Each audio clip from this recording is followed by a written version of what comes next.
Hi, welcome back to Dory's Gardens, where adventure awaits beyond the lavender gate, because today we are going on a treasure hunt. Perennials, which come back through the years, have made all sorts of babies all over the garden, but they're not where they really belong. So we're going to go harvest them and plant them elsewhere or give them away or whatever you want to do. So these are free treasures, so I'm excited about seeing what we can find. So here we go, and remember this archway here. Nothing growing on it now. You will see in about a month or so the vine starting to creep up on there, and I'll show you the plant that's going to cover that with beautiful blooms. So here we go.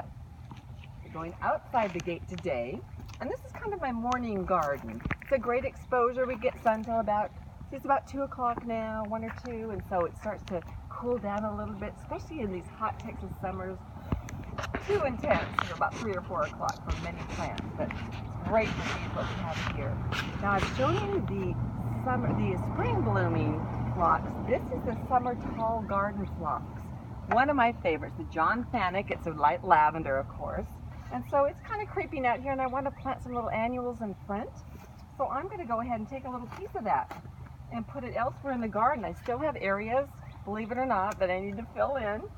So we just break it off the roots. Again, you have to be super careful. And here we go. Watch this. It's a whole nother plant. So what I like to do when I'm doing this, I'll have a pot with some dirt in it, because what happens is that it will dry out real quickly. So if you put it in some soil right away, it'll just help it to transition easier. So then as we move along here, remember I talked about the archway with all the vines over it? That's the passion vine. Beautiful purple flower. It's amazing. All these 3 different layers. And what's so special about that is that butterflies, the Fertilla butterfly loves it.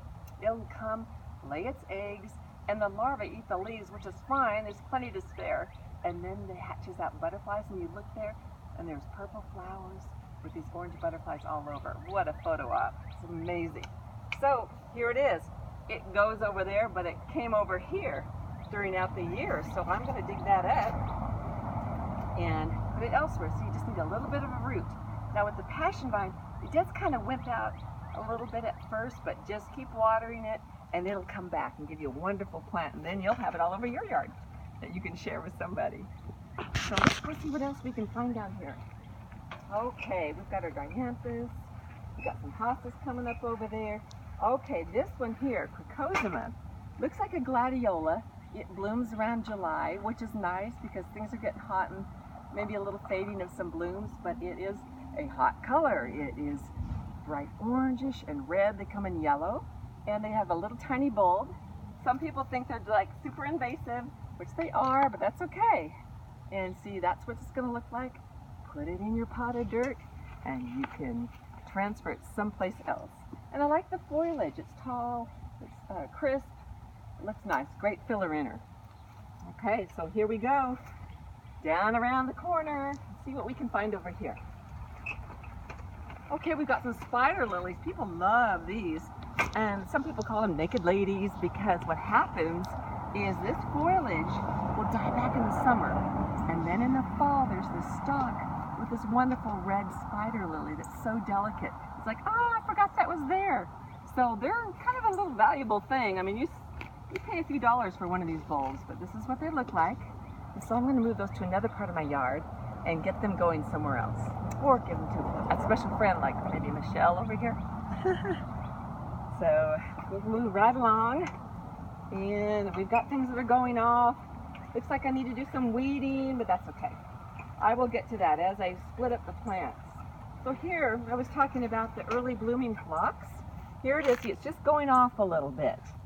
So it's had its time of glory, and that's what I love about perennial gardens, is because one plant will be flush, putting out its blooms, it dies back, and another color comes out. So I've had a lot of lavender this spring. Now I'm switching over to pink. So these roses, this is the week of the roses. I don't know if you have them in your garden, but go look at them because you'll be surprised. They are bursting forth. And so this is going to be a whole mess of pink here. And here, this flower is wonderful. It doesn't look like a flower. Of course, it looks like a weed at this point, because one person's weed is another person's perennial. So it just depends on where you place it. Out here, it would look like a weed. But if you put it in the back of your garden, where it can get 10, 12 feet tall with clusters of yellow sunflowers, you're gonna go, oh wow, I love that. So Rhonda, if you're watching, you know about this plant, and you had it all along your fence line, and I know you had to thin it out, but if you have it in the right place, it can be really a blessing. So see, and it sends out these tuber runners, so it is really easy to maintain if you get them in the spring, because they're not going to put out those runners again so much once you get them up. So then we'll move along here, and we're almost done. We're going gate to gate today. So we've seen these dianthus a few times, these little gray-green things, and this piece was growing out over the rockway, and so I've already dug it up before, but see the roots here? So that can start somewhere else along my border and just keep propagating that so it has so your eye just follows the color in the springtime. So I think that's about it for here. I've got so many starts all over the garden. I'm going to be really busy today. But until next time, enjoy what you're growing. Share it with your friends. If you've got perennials, if not, plant some. And you're really going to have a good time with them. So happy spring again. We're still in springtime.